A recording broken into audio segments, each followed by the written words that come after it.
अगर आप भी चाहते हैं कि सिंगर सुबोध राजा ऑफिशियल का ऑडियो व वीडियो आप तक पहुंचे तुरंत, तो हमारे चैनल को सब्सक्राइब करें और बेल आइकन घंटी को दबाना ना भूलें, ताकि आप तक पहुंचे सभी नोटिफिकेशन तुरंत।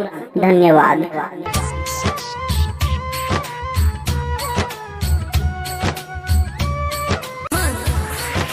जानू जानू बोल के वो मोबाइल रिचार्ज कराती है,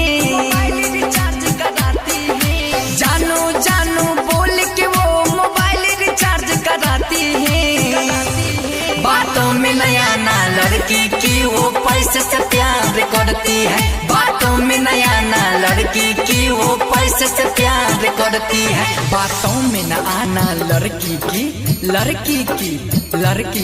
जब तक तुमको ये पैसा तब तक वो तेरे जैसा मॉल घुमाई तो शॉपिंग कराई तो चाट चौमीन रही पिज्जा खिले, तोरे एटीएम से पैसा कटाई तो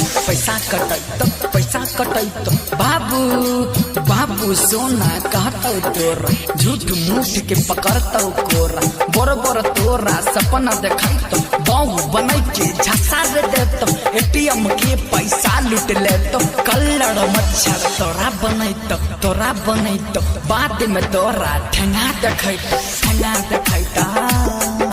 प्यार न करना कोई लड़की से, प्यार तो एक धोखा है। दिल जब टूटता प्यार में तो वो सोच पछताता है। हाँ, हॉट कपड़ा पहनी तो रात दिखाई तो एक बीटा वाला सैंडली पहन तो चश्मा लगाई के तोरा लो भाई तो प्यार न करना कोई लड़की से, प्यार तो एक धोखा है। दिल जब टूटता प्यार में तो वो सोच पछताता है। बातों में नया ना लड़की की वो पैसे से प्यार करती है, बातों में नया ना लड़की की। विकास संगम रिकॉर्डिंग स्टूडियो चकरमनिया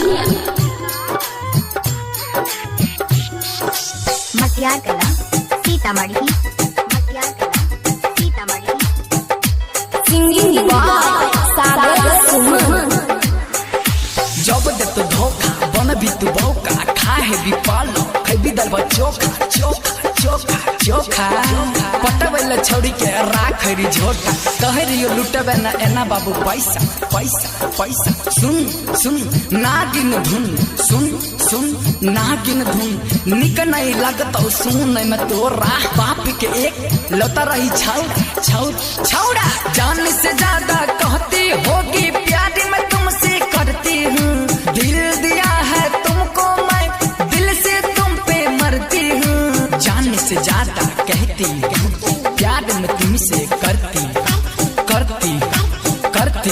मैं तुमसे प्यार करती हूँ। ठीक है कहे छियो की आय ठीक है कहे छियो की गम छौ तोरा दारू पी। ठीक है कहे छियो की गम छौ तोरा दारू पी, छोड़ी के भुला के मस्ती में जी।